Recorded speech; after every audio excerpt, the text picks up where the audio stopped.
पाप मोचनी एकादशी की कथा के अनुसार प्राचीन समय में चैत्ररथ नामक एक वन था।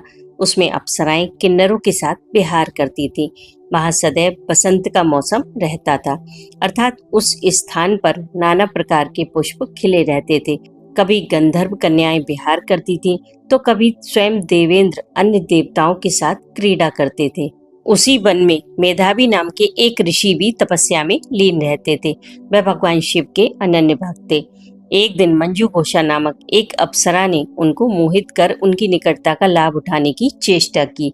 इसीलिए वह कुछ दूरी पर बैठकर वीणा बजाकर मधुर स्वर में गाने लगी। उसी समय शिव भक्त महर्षि मेधावी को कामदेव भी जीतने का प्रयास करने लगे।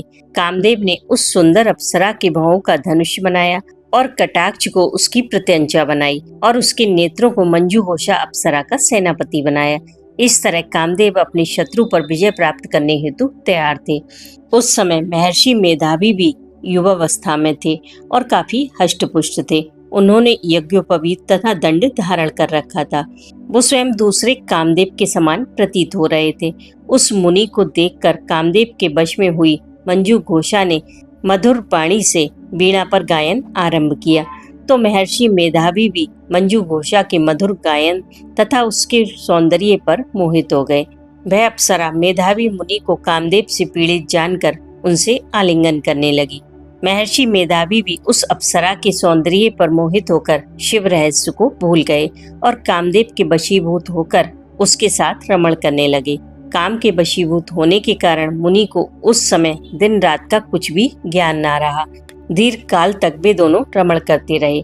तब मंजू घोषा मुनि से बोली, हे ऋषिवर, अब मुझे बहुत समय हो गया है, अतः स्वर्ग जाने की आज्ञा दीजिए। अप्सरा की बात सुनकर ऋषि ने कहा, हे मोहिनी, संध्या को तो आई हो, थोड़े समय और ठहरो, प्रातःकाल होने पर चली जाना। ऋषि के ऐसे वचनों को सुनकर अप्सरा उनके साथ रमण करने लगी। इसी प्रकार दोनों ने साथ साथ बहुत लंबा समय व्यतीत किया। मंजू घोषा ने एक दिन ऋषि से कहा, हे विप्र, अब आप मुझे स्वर्ग जाने की आज्ञा दीजिए। मुनि ने पुनः वही कहा कि हे रूपसी, अभी अधिक समय व्यतीत नहीं हुआ है, कुछ समय और ठहर जाओ। मुनि की बात सुनकर अप्सरा ने कहा, हे ऋषिवर, आपकी रात्रि तो बहुत लंबी है, आप स्वयं ही विचार कीजिए कि मुझे आपके पास आए कितना समय व्यतीत हो गया है, अब और अधिक समय ठहरना क्या उचित है। अप्सरा की बात सुनकर मुनि को समय का बोध हुआ।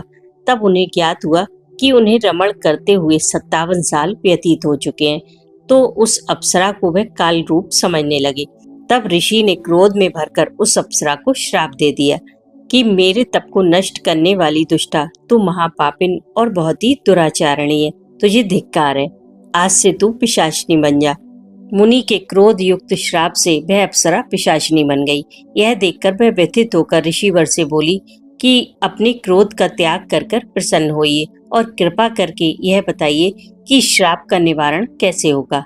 साधुओं की संगत तो उत्तम फल देने वाली होती है और आपके साथ तो मैंने बहुत वर्ष व्यतीत किए हैं, अतः आप मुझ पर प्रसन्न हो जाइए, अन्यथा लोग कहेंगे कि एक पुण्य आत्मा के साथ रहने पर मंजू घोषा को पिशाचिनी बनना पड़ा। तब मंजू घोषा की बात सुनकर मुनि को अपने क्रोध पर अत्यंत ग्लानि हुई और अपनी अपकीर्ति का भय भी हुआ। अतः पिशाचिनी बनी मंजू घोषा से मुनि ने कहा कि तूने मेरा बहुत बुरा किया है, किंतु फिर भी मैं तुझे इस श्राप से मुक्ति का उपाय बताता हूँ। चैत्र मास के कृष्ण पक्ष की जो एकादशी है, उसका नाम पाप मोचनी है। उस एकादशी का उपवास करने से तेरी पिशाचिनी की देह से मुक्ति हो जाएगी। ऐसा कहकर मुनि ने उसको व्रत का सब विधान समझा दिया। फिर वह अपने पिता च्यवन ऋषि के पास आ गए।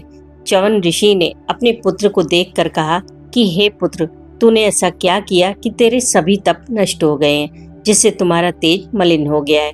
मेधावी मुनि ने लज्जा से अपना सिर झुकाकर कहा कि पिताश्री, मैंने एक अप्सरा के साथ रमण करते हुए बहुत बड़ा पाप किया है।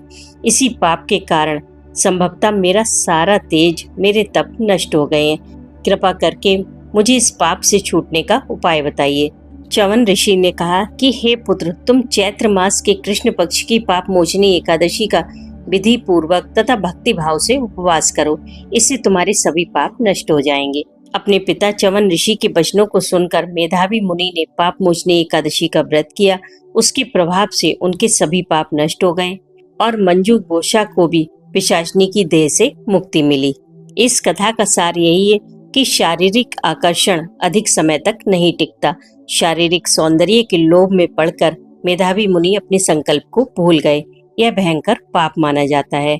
परंतु अगर मन में प्रायश्चित की भावना लेकर भगवान श्री हरि की पाप मोचनी एकादशी का व्रत किया जाए तो भयंकर से भयंकर पापों से भी हमें मुक्ति मिल जाती है।